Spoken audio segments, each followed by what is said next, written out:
Hello, myself Yogesh Garg, Faculty of Applied Science Department. Welcome to our YouTube channel RPIIT Academics. If you like the content, please subscribe our channel. Class हम proteins के बारे में discuss कर रहे थे। आज उनके structure के प्रोटीन के स्ट्रक्चर्स कितने टाइप्स के होते हैं। तो फर्स्ट क्लास में हमने एक डेफिनेशन पढ़ी थी प्रोटीन्स के बारे में क्या बताते हैं। तो उसमें प्रोटीन्स ने एक लाइन लाई थी, we are organize into primary, secondary, tertiary and quaternary structures. तो हमारे पास जो प्रोटीन क्या होता है वो क्या होता है, 4 स्ट्रक्चर्स होते हैं। देखो, और 4 लेवल ऑफ ऑर्गेनाइजेशन है जिसको कहते हैं प्राइमरी, सेकेंडरी, टर्शरी, क्वाटरनरी। जो प्राइमरी स्ट्रक्चर है ये सिंपल क्या होती है, एक लीनियर चेन होती है अमीनो एसिड्स की, जो क्या करते हैं हमारे बैकबोन बनाती है। अब प्रोटीन्स जब बनते हैं तो 2 अमीनो एसिड आपस में जुड़ेंगे, 2 अमीनो एसिड के बीच के बॉन्ड को क्या कहते हैं, पेप्टाइड बॉन्ड। तो जो प्रोटीन होता है वो क्या होता है, पॉलीपेप्टाइड्स होते हैं। ठीक।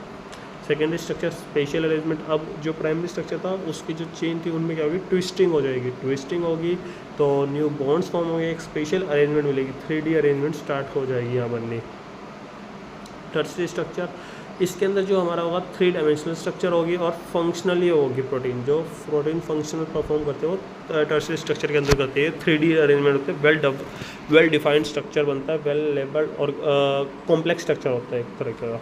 Quaternary structure, some of the protein are compose of 2 और मोर पॉलीपेप्टाइड। अब क्या होगा, 2 या 2 से ज़्यादा पॉलीपेप्टाइड चेन आपस में जुड़ जाएगी और वो फिर क्या होगा, एक टर्शरी स्पेशल अरेंजमेंट होगी, उनको क्या कहते हैं, क्वाटरनरी स्ट्रक्चर्स। देखो, some of the proteins are compose of 2 और more polypeptide chains refer to as subunits. उनको अलग अलग को सब यूनिट कहेंगे। The special arrangement of the subunits are known as quaternary structure.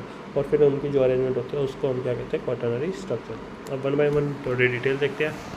Primary structure of protein, जो primary structure है उसमें क्या होता है, each protein has a unique sequence of amino acid. हर एक प्रोटीन की अपनी अपनी क्या होती है, सीक्वेंस होती है अमीनो एसिड्स की, which is determine the genes content in the DNA। जो कहाँ से बनती है, जो हमारे DNA के अंदर जो जीन्स होते हैं वहाँ से, क्योंकि प्रोटीन का बनती कहाँ से, DNA से पहले क्या बनता है, RNA से फिर प्रोटीन बनती है। The primary structure of protein is largely responsible for its function. जो प्राइमरी स्ट्रक्चर है वही उसके फंक्शन के लिए रिस्पॉन्सिबल होता है। और vast majority of genetic disease are due to the abnormality in the amino acid sequence of proteins that is change associated with primary structure of protein.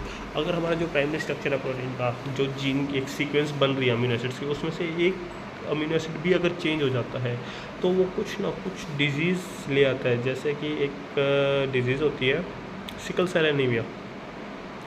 Sickle cell anaemia में क्या होता है, जो प्रोटीन से हमारे प्रोटीन बनती है blood के सेल्स के लिए, उसमें 6th पोजीशन पे अमीनो एसिड चेंज हो जाता है। तो वेलिन में भी वेलिन आ जाता है, 6th पोजीशन पे चेंज हो जाता है। 6th पोजीशन पे ग्लूटामिक एसिड को रिप्लेस कर देता है वेलिन। तो एक सिर्फ अमीनो एसिड चेंज होने से क्या होता है, एक डिजीज़ हो जाती है। तो इसीलिए कहते हैं जो प्राइमरी प्रोटीन का स्ट्रक्चर बनता है वो काफ़ी ज़्यादा इम्पोर्टेंट होता है। अब एक पॉइंट पे अगर एक अमीनो एसिड चेंज हुआ तो डिजीज़ होगी, अगर मान लो कई ज़्यादा हो जाए तो क्या डिजीज़ होगी, क्या अब तक कोई नए ही प्रोटीन बन जाए। तो इसीलिए ये सबसे ज़्यादा इम्पोर्टेंट होता है। पेप्टाइड बॉन्ड कब बनता है, 2 अमीनो एसिड्स जब आपस में जुड़ते हैं तो उनके बीच में पेप्टाइड बॉन्ड बनता है। जैसे कि ये देखो, amino acid 1, amino acid 2, COH इधर है, इसका अमीनो ग्रुप इधर इस साइड है। इसने ये इनकी आयनिक फॉर्म है COO नेगेटिव, NH3 पॉजिटिव। क्या होगा, OH यहाँ से COOH से और H अमोनिया से जब जाएगा तो बीच में क्या बने, CONH बन जाएगा। ये हमारा पेप्टाइड बॉन्ड होता है और वाटर का लॉस हो जाता है। The amino acid are held together in a protein by covalent peptide bonds or a linkage. Covalent peptide bond होते हैं या linkage होते हैं। Formation of peptide bond when the amino group of an amino acid combine with the carboxylic group, the another amino acids peptide bond is formed.